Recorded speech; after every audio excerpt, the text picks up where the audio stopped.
Hi, and welcome to The Working Songwriter, the show where today's best songwriters come to talk shop. I'm your host, Joe Pug. Each episode here, we host a distinguished guest, and we ask them to go deep on their inspiration, on their process, on the general ups and downs of making a life in music. So, whether you're a grizzled veteran, quantizing snare drum hits by hand in Pro Tools, or else a scrappy upstart, just hitting select all and quantizing the whole song in less than a second, this is your show. Because ultimately, it is what every writer seeks most, an ironclad excuse to put off actually writing.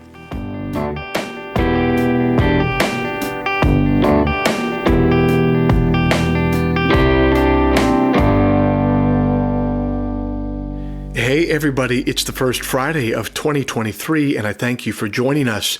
This week's show is brought to you by Bandzoogle. Built by musicians and for musicians, Bandzoogle is an all-in-one platform to build a beautiful website for your music. I'm old enough to remember when you had to pay somebody called a web developer to get a website made. And it would always be some guy named Martine who drove a Subaru Impreza that had been lowered so much that it could not enter streets that had speed bumps on them. And who was always trying to sell you caffeine pills that he claimed were Adderall. And old Martine would charge you about $1,000 for a website that would be obsolete in 6 months. But it's the future now, you guys. That's not how it works anymore. We're allowed to have nice things now. Bandzoogle is one of those nice things, and it powers the websites of tens of thousands of musicians around the world, from weekend warriors to Grammy winners. All the features you need for a professional website are already built in: hosting and a custom domain name, dozens of fully customizable design templates, tools to sell your music and merch commission-free, and now they even have custom landing pages for musicians. Listeners to the Working Songwriter podcast can go to bandzoogle.com to try it for free for 30 days. Use the promo code TWS, the initials of our show, TWS, to get 15% off the first year of any subscription.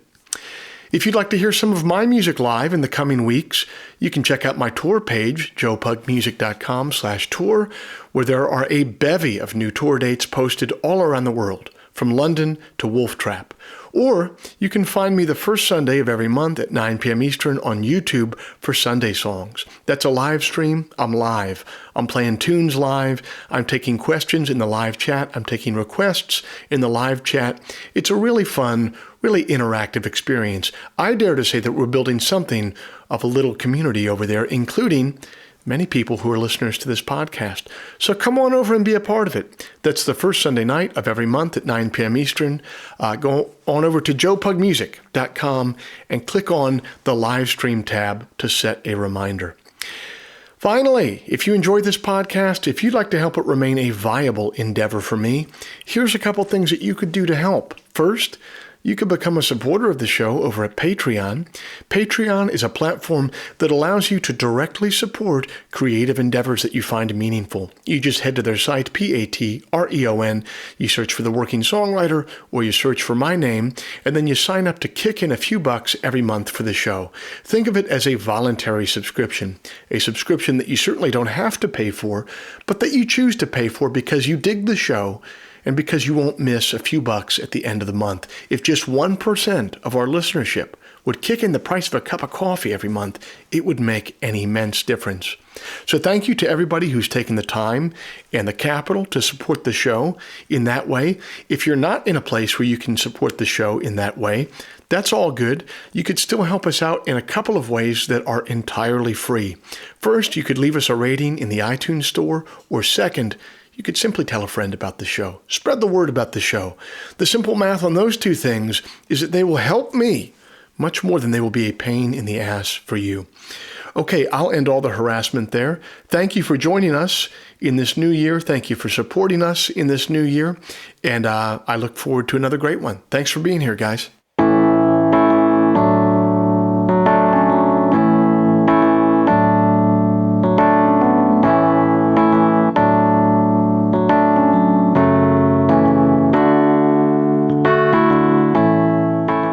Our guest this week is Brandon Hardesty, the principal songwriter and band leader of Bumpin Uglies. a lyrically focused reggae band from my home state of Maryland. They've spent the last decade building a devoted fan base, listener by listener, and now they travel most of the country, selling out shows wherever they go.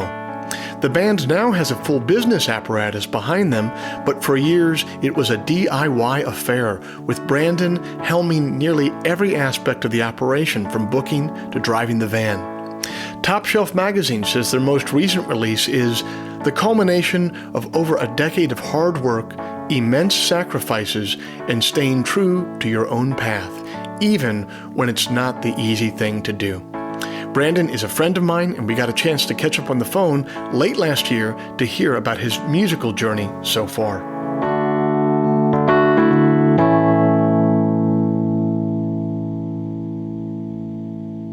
Well, listen, man, thanks for being on the show.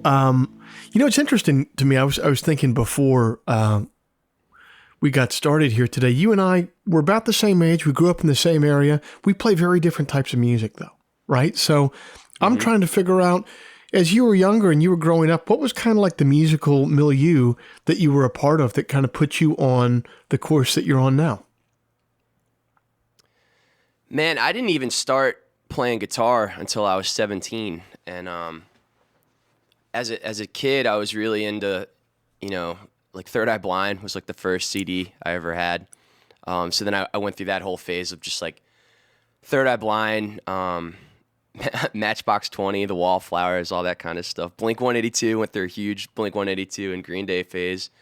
And the thing that really started moving me with music, I discovered Ben Folds when I was about 14 or 15. And I always liked to read a lot when I was a kid. And I feel like that was the first songwriter that I really connected with. I was in band in high school. And I would sit around, I didn't have a piano at the house, but I would just sit around and tinker with the piano, trying to learn these songs. And it really, I just feel like he was the first songwriter I really connected with. And then at 17, I started playing guitar. That was like right around the era of Jack Johnson and OAR and Dave Matthews and all that stuff. I got really into that for a while. And then I discovered Sublime around like 19 or 20. And then, I started the band at 22. So that was kind of just like what we leaned into was like the Sublime thing. It was kind of easy to do as a 3-piece. And I was really into hip hop as well. Like just really, really into hip hop. I think that's kind of what drew me to that sound as well. Cause like a lot of people think of Sublime as a reggae band. I really think of them more as like a hip hop band with kind of just like the skate punk thing too. And they play the reggae on the Skank, but I really don't think of them as a reggae band. Cause like when I think of reggae, I think of like One Drops and just all these like classic rhythms that they just don't do. I think at their core, they're hip hop bands. So that's kind of what drew me to that. Yeah. Well, and they had a pretty substantial punk influence as well. Oh, absolutely. They were very much like a hip hop band with like punk, like a punk lifestyle and punk ideals. And, obviously they did a few like punk songs. I would say they were more on leaning towards the reggae and the hip hop, but like the way they lived, the way they toured, their whole ethos was very based in punk rock. Yeah. And I've heard it from the horse's mouth. I had a buddy, well, not a buddy, he was more of a mentor to me. Because he was an older dude named Stuart Sullivan who ran Wire Recording down in Austin, Texas when I lived down there. And I used to, every now and then he'd have a session and I would just like pull coffee for the bands to just be around it and watch what was going on. And he sometimes would break off some stories for me about recording. What was it a self-titled record? Their big one with the cover was the tattoo on the back of Sublime. Was that a self-titled record? Yeah, with Paul Lear. Yeah, it's the self-titled record. They were gonna call it Killing It, and then he died, so they couldn't do that. They had to call it the self-titled Fair enough. record, yeah. Well, but so Stuart was the engineer on that session, and he, just talking about actually like living out a lifestyle and a punk rock lifestyle. Stuart's been around everybody in the music business, and he was like, those were the craziest freaking sessions I've ever been a part of. Those guys went so hard the whole time. Yeah, I've read a bunch of interviews. So that whole record was produced by Paul Leary, from the Butthole Surfers, and it was just a tornado trying to work with them. From what I've read, I mean, they would just show up. They would start the day with a bottle of tequila, making margaritas and whatnot, and they would just jam. You know, they would have these like 8 or 9 minute jams that Paul would go back in post production and cut them up and turn them into songs. They didn't even like Brad the singer didn't even make it through the sessions because he was like relapsing in the middle of them. They had to send him back to California. And Paul was in post production was just able to work a bunch of magic and create that record, which ended up being their breakthrough record. That's a massive record. There's a lot of massive records that get like a lot of love, like culturally and in the press and stuff like that. You know, you think of like Nirvana or Pearl Jam and stuff like that. I think if you look at the numbers, like that Sublime record is almost just as big as those ones that we associate with being culturally huge. I mean, that record is massive, man. People from our generation, everyone knows that record. I mean, the record has like 5 or 6 hit songs. It's 20 or 30 years later, and it's still like you have like 17. I mean, it's the same thing with Nirvana shirts. You know what I mean? You see kids that are like, that were born after that record was released, walking around in Sublime shirts because they're selling it at Hot Topic, you know. Hot Topic. Just like yeah, Hot Topic, yeah. With it's the same thing as Nirvana or Pearl Jam or all these things. It's just so like culturally significant for the 90s. That's when you've really reached a level. Like I'll be like walking through Target with my kids, and there'll be like one little rack of like band T-shirts, and some of them will be like newer artists who you would expect to see, and then all of a sudden you'll see one that says like Rolling Stones Tour 1972 or something like that. Is like and it's bands like that, like Nirvana, like Sublime, obviously like the Stones. They've reached a level of like significance in the culture where like they can just show up in a Target shirt 30 years later, and kids who weren't even alive are still going to know what it is.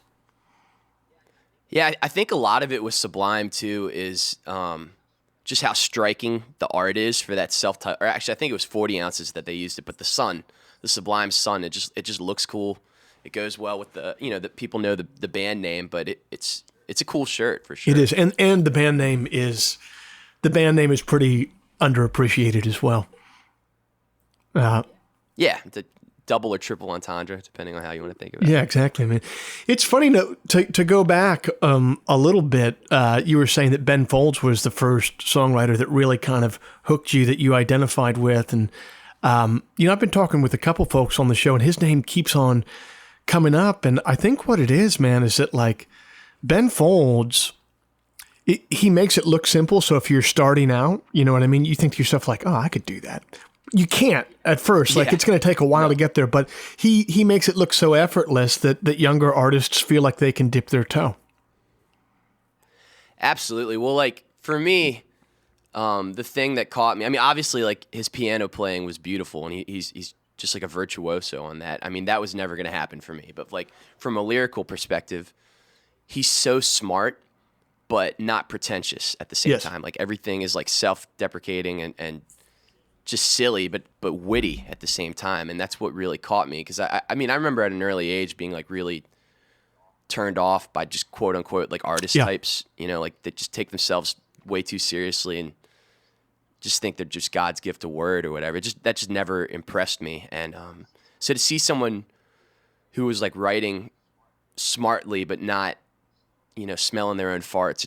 It was very appealing to me, and it struck me. That's really interesting. I was on the road with a bass player a couple of years ago named Joffrey Muller, who plays with Robert Ellis, and we did this game where we kind of thought there's a software where you can put in text into the software, and the software will tell you back what grade level the reading and writing is on. Does that make sense?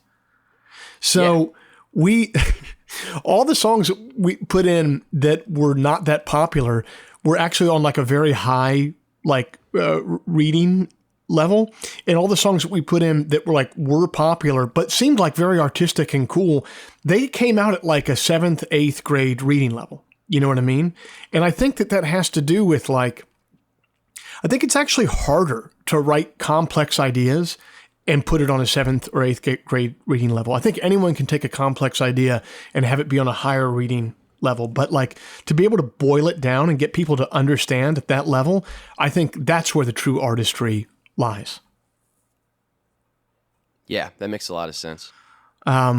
So if you're 22, when you start the band, I mean, what makes you think at that point that you can start the band and go that direction? I mean, that's a pirate lifestyle you're living there, man. Like most people are out of college at that point and getting ready to work a career, but you're going on this pirate lifestyle that the rest of us ended up going on. What was your plan at that point? I didn't have a plan, man. Like I just, I was never like great at school. Like I was never a good student, didn't have good study habits. Like I barely graduated high school, just because I cut class so much. So, I graduated high school and I started waiting tables, and I was just kind of listless. I didn't know what I wanted to do. I was just working and making money. And it was at 21, I started playing open mics, and it was just the first thing I'd ever done that I was like, wow, I'm kind of good at this and I enjoy doing it. Like this brings me joy, Yeah. And I had no idea what went into being in a band. My bass player was my manager at the restaurant I worked at, and he owned all the gear, like the PA gear. He was like, bro, let's play bar gigs. I can get us booked at some bar gigs around town. And, we put together a 4-hour set, 3 1-hour sets of covers, and started doing it. And I just loved it. I immediately loved it. Just the idea of like singing for people. And the writing thing came shortly after. And, I love that too.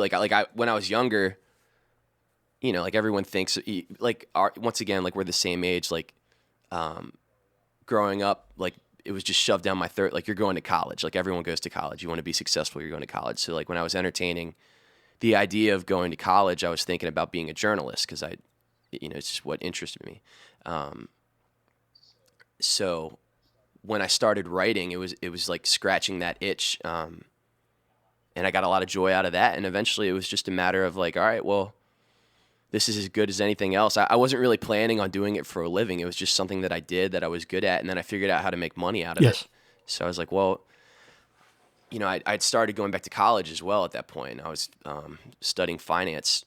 And the whole first 3 or 4 years that I was touring, I was doing online school for finance. And eventually it kind of like clicked with me. Like, this is plan like Jay. Like I would rather play Jack Johnson covers in a bar for the rest of my life than like help people out with their mortgages. So, like, what am I doing here? So yeah. It was just a waste of money. So eventually I dropped out of that and I just went all in, and I realized it was like, it's a hard lifestyle. It's not one that I want for my kids, but it brings me a lot of joy. And I don't know. It's just something I kind of stumbled into. And it's something I stumbled into at a point where I was like looking for something. Yeah. Just like anything.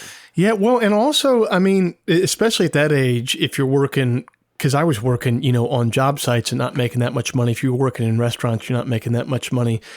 And, you can, starting to play music and in entertainment, like you can punch a check in a night where you're like, damn, man, that would have taken me a week on the job site. That would have taken me, half a week in a kitchen. You can start making money. I mean, not real money, but you can start grossing decent stuff like pretty early on in entertainment. Oh yeah. I remember the first time I made like $250 playing a gig and I felt like I was robbing someone. I was like, this is a 14-hour shift at the restaurant. Like, this is crazy. I know, man. It's funny though that you say Plan J. I had a teacher in high school who had a profound effect on me. He was a theater teacher, and he talked to me a lot about, I said, well, I guess I should have a Plan B. If I'm going to go into the arts, I should have a Plan B if it doesn't work out. And he said something that's always stuck with me, which is the problem with a Plan B is that you might use it. And like there's something been every time I think about, I'm going to do something a little bit more sane. I got kids and a mortgage now. What am I doing? I'm like, well, but there is no Plan B at this point. So where am I going to go? Yeah, and I mean, honestly, beyond like the creative aspect and the musical aspect of it, like it's just such a joy being self-employed and not having to take anyone else's shit. Like I don't think at this point, I mean, I'll go dig ditches if I have to. Like what you got to do, what you got to do to pay the bills. But like, it would be really, really hard to go and work for someone else at this point. That's just it. I kind of don't have a problem with the ditch digging. I have more of a problem with having to listen to someone else tell me how to do it. You know exactly. what I mean? Yeah. When did you, so you're coming out of that school where you're like, you know, you're playing those longer bar gigs. Most of it is covers. Obviously you've transitioned to a point now. I saw the show in Ocean City, you know, 3 or 4 weeks ago, and it's pretty much all originals. How did you make that? That seems like a hard transition that like not a lot of people make. It seems like people either start out with originals or stay there, or they start with the covers and they're never able to kind of jump that chasm to have a brand that's their own. How did you make that transition?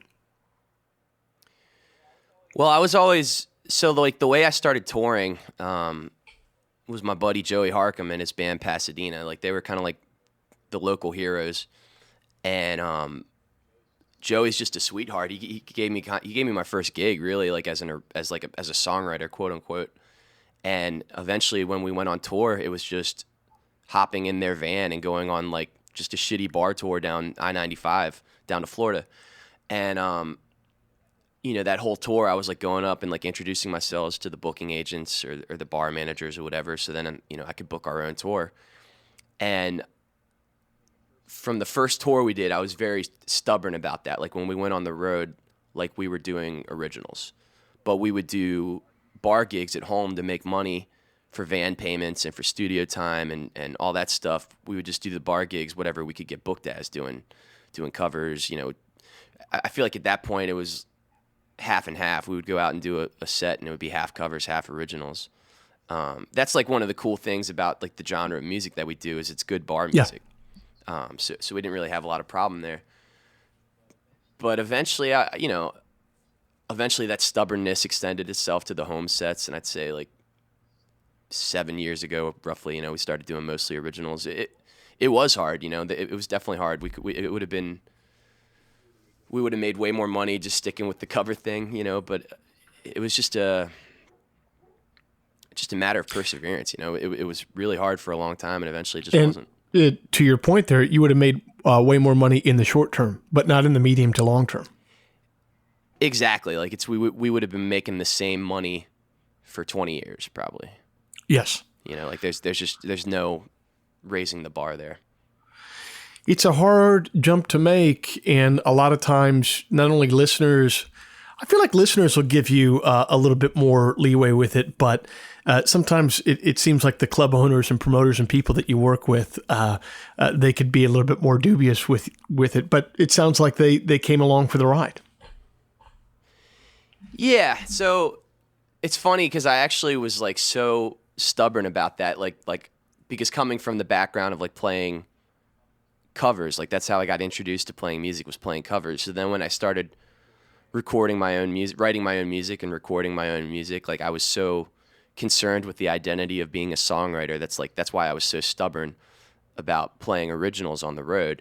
And I've kind of come full circle with it now, where it's like at this point I've written hundreds of songs, and I love it. But like when I'm playing a show, like I think we were talking about this another time, but like when we're playing a show, it's like I'm trying to think about the audience, and it's everyone's Friday night, I think is how you put it. Yeah. And so like, I've come back around where we'll put in, depending on the show, we'll put in like a cover or two covers just because people love it. Like, it's something like we'll do like Say It Ain't So or something like that, or like Royals, or just like, I mean, at this point I know 7 or 8 hours worth of covers just from doing all these bar gigs. So it's like, it's cool, like it gets people amped up, and it's fun. And I don't think it takes anything away from me as a songwriter to play like a huge rowdy sing-along in a bar gig, No, it doesn't at all, but it does take a level. I mean, it sounds like you've just reached a point where you're more comfortable. Like I think at earlier points, if you had been more insecure, you don't want to put that in. You know what I mean? But you get to a certain point where people are singing along to your own song, so you don't mind if they're singing along to someone else's too at your gig. Exactly, and it's like at the end of the day, who are you there to impress? Do you want to impress the other musicians, or do you want to impress the audience? Yeah, no, definitely. Well, that one you did both. But, do you remember a particular gig where you felt like the momentum kind of started to shift? Like you showed up to a place and when you start playing one of your own songs, people start singing along as well? Do you remember when that first started happening and what it felt like? Man, I don't. It's like the whole thing's a blur at this point. I do know it was about 5 or 6 years ago when it really started clicking. Pardon me. Sorry. Something just went on. I'll edit that out. You said it was about 5 or 6 years ago that things started clicking in that way? Yeah. Actually, I would say it's actually probably around 2015, 2016. We were doing a tour with this band called the Bastard Sons. Actually, I distinctly remember now. It was in Sacramento, or no, it was Oakland. It was in Oakland in around 2015, 2016. So it's we're 3,000 miles from home. And this is before we were doing marketing. This is before we had anything like that. It was just showing up at a show and praying, And we had about 75 people come out for that show, and they were singing the words, and it blew my mind to the point, I couldn't even process it, because at that point, I was just so used to going and playing in a bar, setting up a PA half the time, sleeping on a stranger's floor, just playing to no one, playing to bartenders. So, the fact that we actually had fans on the other side of the country that knew the songs, it was just, I had never encountered that at this point. And it was just slow. It was a slow burn from there, for sure. And then it really started getting good about, I'd say 2018, where it became more often than not, there was a good audience and they were singing the words. Yeah. Well, that's a pretty heady drug to get high on, man. You show up in a place that's 3,000 miles from home and people know the words. I mean, it just, professionally, it doesn't get better than that. It's incredible. I mean, we really have the best job in the world. Yeah, most of the dang time.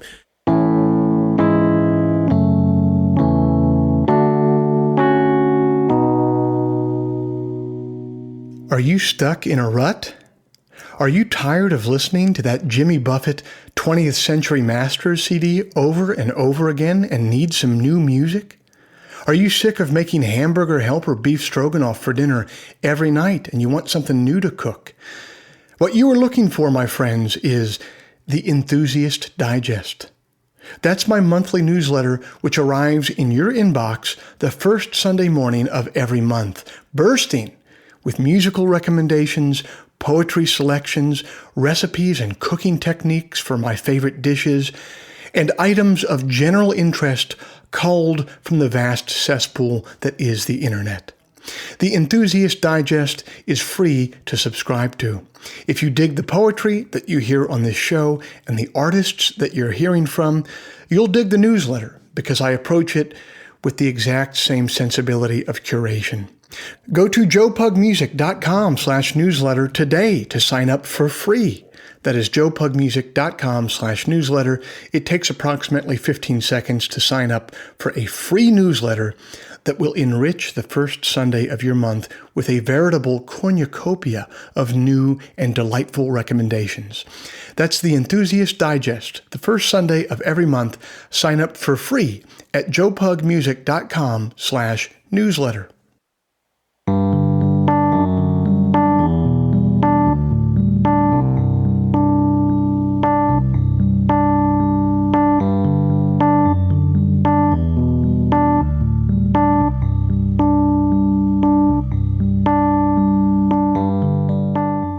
Listening to Brandon's journey from working sweaty 3-hour bar gigs to putting a touring band on the road across the country, I get flashbacks to my 20s when I did pretty much the same thing.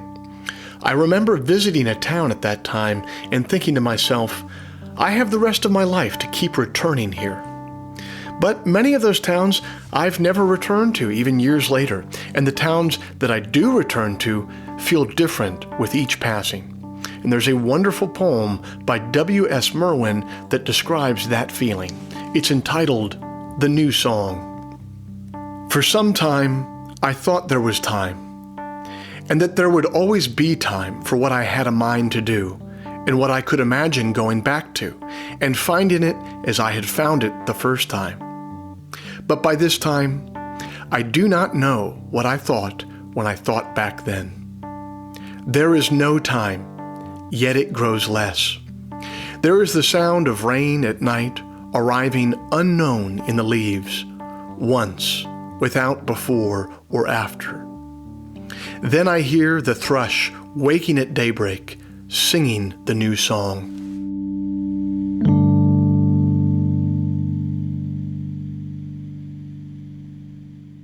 I've been really impressed, and I've taken a lot from your ability to run a band and run a business. And I want to talk about both of those two things in their own space. Running a band. I'm the solo acoustic guy because I don't like having to deal with people, and I don't like having to negotiate. I don't like having to, discipline. I don't like having to, have a disagreement. More than anything, I don't like to pay people. But what are some of the tricks to running a band for over a decade? How do you do that successfully? I mean, it really comes down to like the other players and just having compatible personalities. I mean, it's like you could be playing with the best player in the world, and if they're an asshole, it's not going to work because you're living together in a van for 6 to 7 weeks at a time. It's a lot of the same rules to having a successful marriage, I think, where it's communication is huge. Boundaries are huge, I think. I'm still figuring it out as I go along because I'm a very stubborn person. I'm very hard to deal with in my own regard. So it's a matter of like getting over my own shit too, to realize that it's like,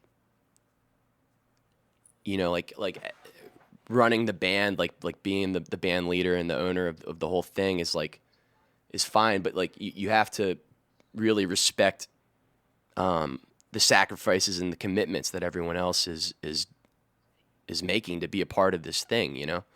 I think there's a lot of selflessness that needs to happen to successfully do it. Because otherwise, people just aren't going to feel appreciated and they're not going to want to stick around. Yeah.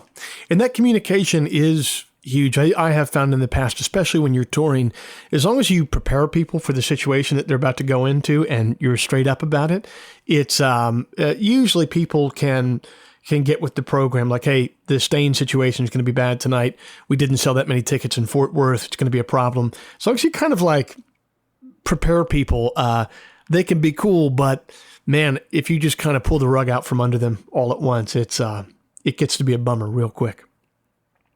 Yeah, absolutely. Man.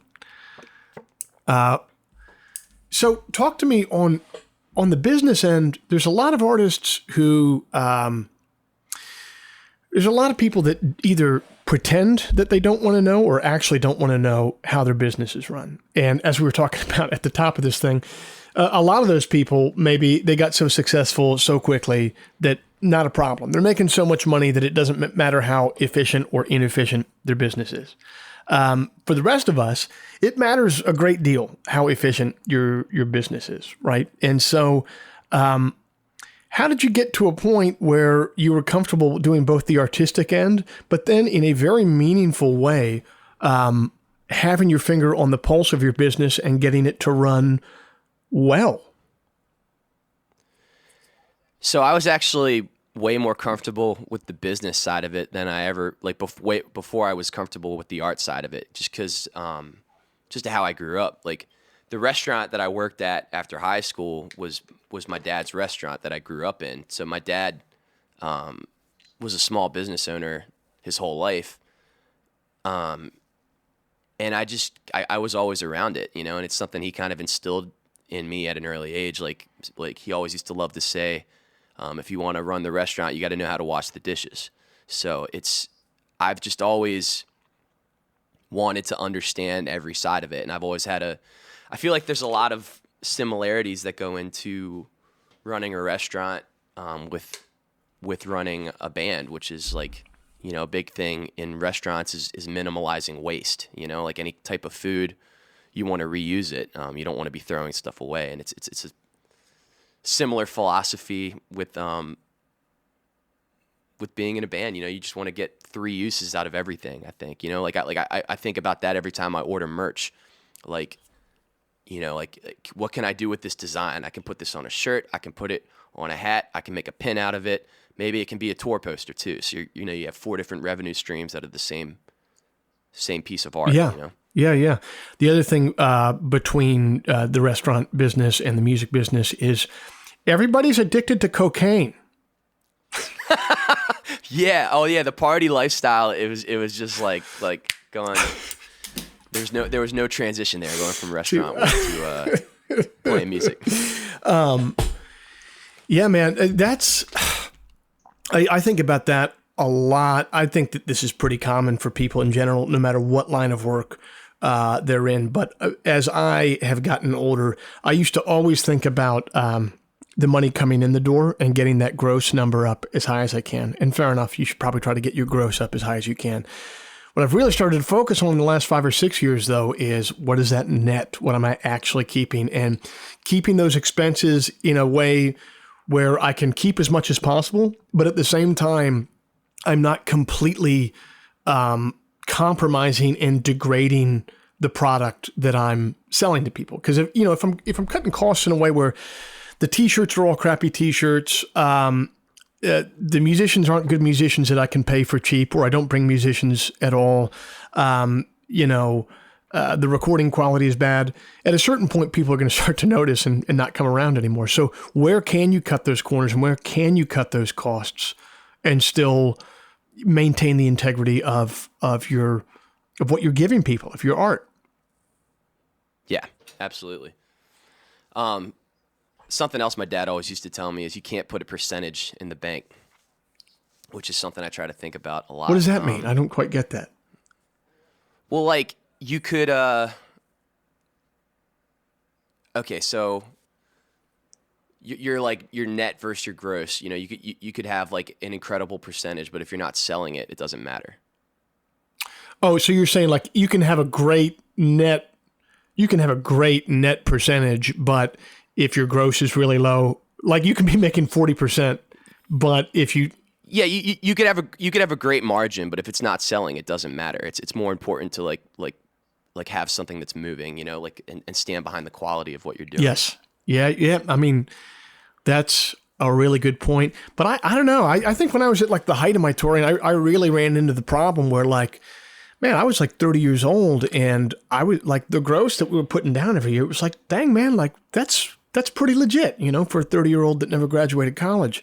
But problem was, man, you know, I'd looked at the end of the year and it's like, well, we spent, you know, $55,000 on flights, you know, $75,000 on salaries, you know, agent fees, management fees, all this stuff. I mean, it, you know, you can't put a percentage in the bank, but you also can't put money that you've already paid other people into the bank either. Yeah. So I actually just went through something like this where we were having cash flow problems, and I had to kind of figure out what was going on. And I sat down with my business manager and I looked at all the different things we had going on and different revenue streams and what we were spending money on. And it ultimately came down to my management. I had to cut my management because I was just looking where all the money was coming from, and I was looking at what I was paying for management, and it just was the two weren't tied together, you know. I think it's a very important thing. It's a very important thing to stay aware of, you know, exactly where your money is coming from and trying to grow that. But then, you know, it sounds stupid saying out loud, but yeah, I mean, you just got to cut the fat when it's necessary. Yeah, I mean, it kind of reminds me of, you know, when a football coach is being a smartass and they ask him before the game, like, what the game plan is, and they're like, well, our game plan is to score more points than the other team, right? Yeah, but at the same time, there kind of is something to that. Like, the band doesn't get to keep on playing shows if, you know, you can't put gas in the gas tank, if you can't cut the checks to the band members, if you can't pay for the Holiday Inn, like, you're not going to get to make another record anytime soon if you can't take care of those very basic necessities, you know? So that's another way too that I try to keep my bandmates happy and just the rest. Like my guys make the same money whether no matter what we pay. Like if we take a huge loss, they're still getting their paycheck. So Yes.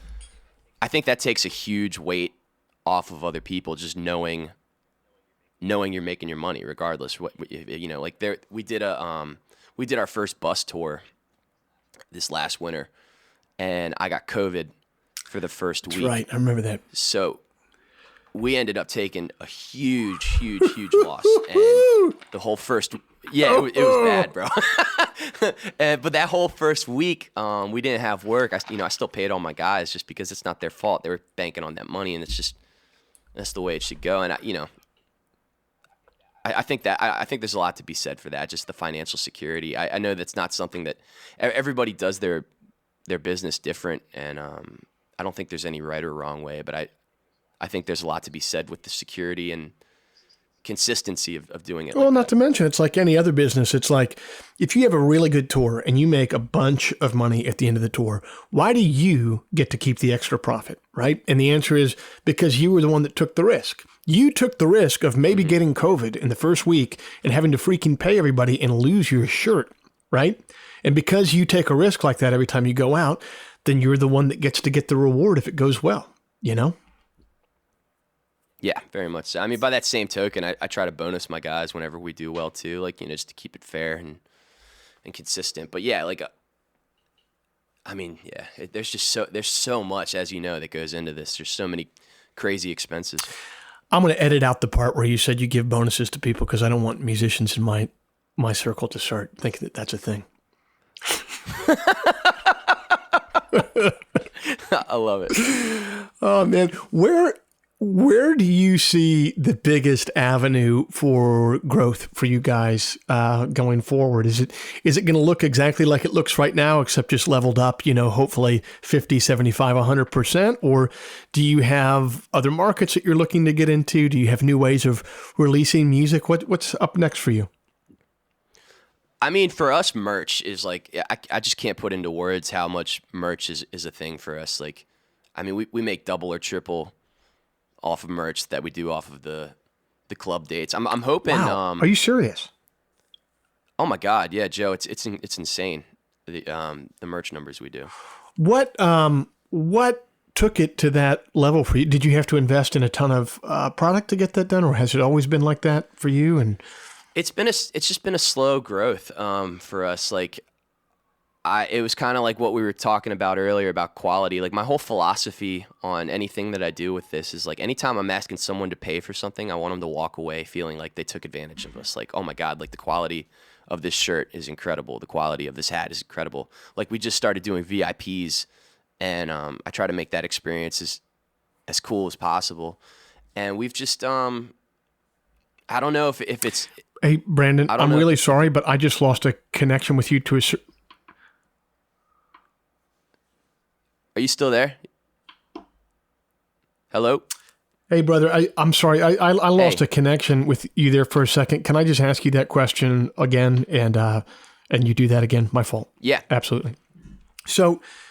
Oh, you're good. What was it that allowed you to kind of invert that that payment structure and make more from merch than you do at the door? Did you have to invest a lot in merchandise and designs? Had it always been like that for you guys? It was kind of just a gradual thing for us. I mean, that was just where the money was coming from. I've always tried to treat... Anytime I'm asking our audience to buy something, I want them to walk away feeling like they got a steal, that they're getting the better end of the bargain. And it just comes with the quality, like I try to make all of our merch like something you would get in a store, like if you're going out to buy clothing. And I apply that to the shirts and the hats. We just recently started doing VIP experiences where, like I would see people complain a lot about other bands and doing the VIP experiences where they felt like cattle because they're just getting rushed through for a quick picture. So like with our VIP experience, I do like a 30-minute acoustic set with them and just try to make it very intimate. And with the merch, I don't know if it's just one of the things from, I don't know if it's like a characteristic of our scene, where people are just kind of conditioned to buy a lot of merch, but it's just the more stuff we make, the better. People just come ready to spend money, you know? So like it's almost like a lifestyle kind of brand, you know? Like we do all sorts of things. We do like grinders, we do lighters, we do Zippo lighters, we do just all sorts of shit. And people, they get that the merch is what keeps the lights on. So they want to support, and they like coming to the shows, and they understand that that's how we pay the bills. So they just show up ready to buy stuff. And it's really just a matter of every time we go back to a market, making sure they have something new to buy. So yeah, it's been a huge investment over the years. Like it used to be that like going, you know, getting another merch order was like a couple grand. This last spring we had to do like a full re-up, and it was like $80,000 or something. Like it was crazy. Woo, boy. Yeah. Yeah. That's when you start needing to you got to start getting insurance for your storage space at that point, man. I've had that thought recently where like I've my main thing that I sell is vinyl, and vinyl is number one, expensive, and number two, it's really hard to get these days. So like if I were to have a fire at my storage space, I can't replace all my vinyl for like another 15 months is how long it would take. So I don't know. I just been thinking a lot recently of just like, man, if there was an electrical fire around here, if I didn't have insurance, I might be out of the music business because I'd be so screwed. Well, listen. Well, then once you get that insurance, you could have insurance fraud as a side hustle. Yeah, there you go. What do they call it in The Sopranos? We do a bust out on my own store. Yeah, and exactly. then just get into the insurance business myself. That's my exit plan for music right there. And I'm sure that this conversation that we're having, we'll both be listening to in a court of law like 3 years from now as exhibit number one. Well, listen, man, it's been a blast getting to see the way that you're building everything with your band. I find it endlessly fascinating getting to talk to you all the time about it. And thank you for coming on the show. Oh, talk to me a little bit before we go. Talk to me about this new record that you, I think at this point when this will have been published, that is out already. Talk to me about your latest one that you guys just released. So it's called Mid-Atlantic Dub. I want to say it's our 7th or 8th record. I'm not sure, honestly, at this point. But I mean, we're very excited about it. We've been pushing the pre-orders very hard on it, and I think we're well on our way of cracking the Billboard 100. That's great. Which I'm pretty stoked on that as an independent artist. We've kind of been like all over the place with the music that we've made over the years. I'm a big fan of Americana and folk, and I want to say like a couple records ago we did a record that was like kind of like reggae rock mixed with like Americana, and it was it was a bit polarizing. Like the people who really loved us, they loved it. The people who kind of casually know us as like a reggae rock band were super confused. We've done a lot of like punk rock stuff, and I've just found over my career that the stuff that really resonates with our fan base is just like the catchy reggae stuff and kind of the hip hop leaning stuff.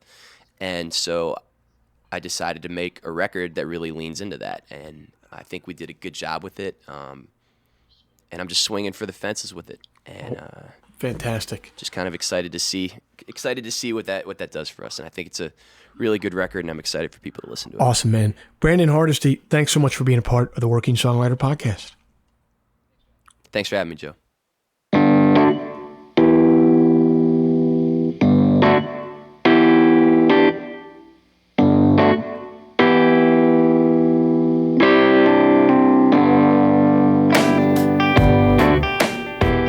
This week's show is brought to you by Bandzoogle.